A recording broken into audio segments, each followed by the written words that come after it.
Tubashimira kuba mutwumva. Mu nkuru zagiye zigarukwaho cyane z'ibyamamare nyarwanda kandi zaryoheye amatwi kuzumva, harimo uyu mugabo wakunzwe akanamenyekana bishoboka, gusa si benshi bamumenyeho byinshi. Mu kiganiro cyacu cy'uyu munsi, reka tuganire ku mugabo wamamaye muri sinema nyarwanda by'umwihariko nk'umukomediya. Nigeze kubaza umuntu umwe, ntiwambwiye umuntu w'umunyarwenya nyarwanda wamenwe bidashidikanywa n'ingeri zose z'abantu. Igisubizo yampaye ntabwo cyatandukana cyane n'icyo nawe wampa uyu munsi.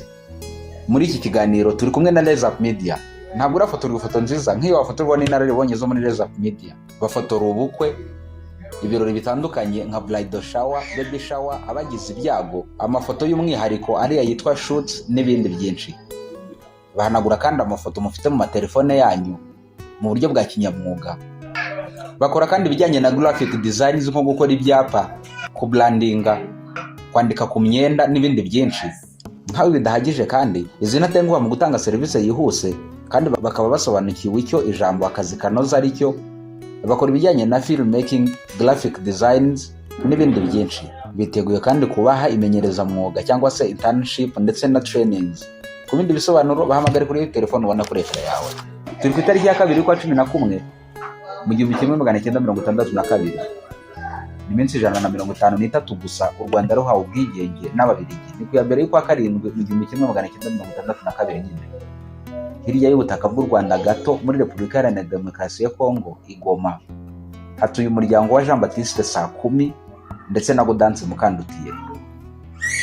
Byinshi mu muryango, Imana yabaye umwana w'umuhungu. Ise Sakumi Jean Baptiste yahisemo kwita umwana Njori Kayitankore, niba mbisomye neza. Uyu mwana yaje kwamamara ku izina rya Kanyombya. Yize amashuri abanza aho yavukiye, akaba ari naho akurira muri Ecole Primaire Saint Andre i Goma. Nyuma aza kwimukira mu ishuri rya Tugane Institute. Ahangaha yizemo psychology. Nkuko byagenze ku basore benshi b'icyo gihe, mwaka wa 1992 yinjiye mu gisirikare RPA, Rwanda Patriotic Army. Yabaye umusirikare kugeza mu mwaka wa 2002. Umusaza wamamaye cyane mu Rwanda w'umubiri muto, akaba atagira amenyo mu kanwa ku gice cyo hejuru cy'imbere cyose.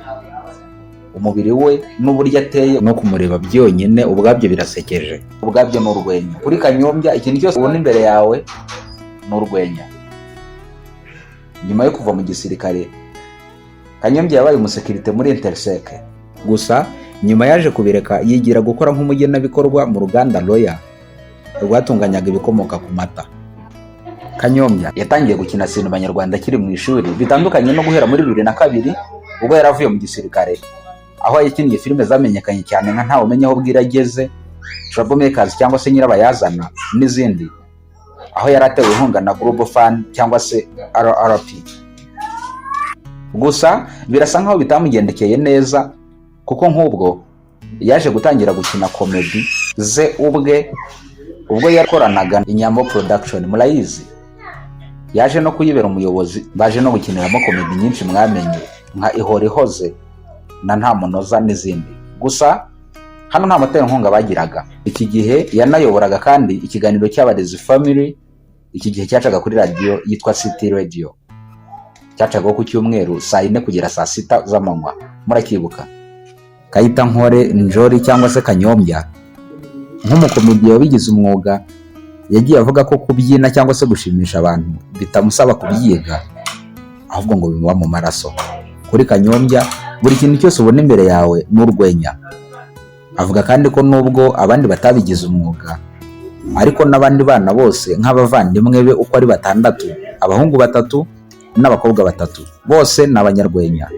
Kanyombya ubu ni umupapa w'imyaka 62 mu mwaka wa 2024, akaba inkingi ikomeye mu mateka ya sinema nyarwanda by'umwihariko komedi. Ni umugabo w'umugore, akaba se w'abana. Ni umukunzi kandi wa football, akaba umufana ukomeye cyane wa Man U by'umwihariko Rooney Wayne. Akoresha imbuga nkoranyambaga nka Kanyombya Official, kandi akaba umukinnyi mu masera atandukanye by'umwihariko muri sinema nyarwanda.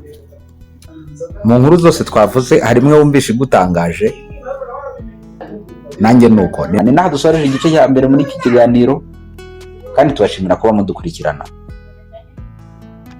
ushaka kutwandikira cyangwa se kutugezaho igitekerezo cyawe, ibitari kwandika muri komenti watwandikira kuri izo nomero ubona kuri ekara yawe. Nitwa Antoine Abakwizera Imana, ndabashimiye.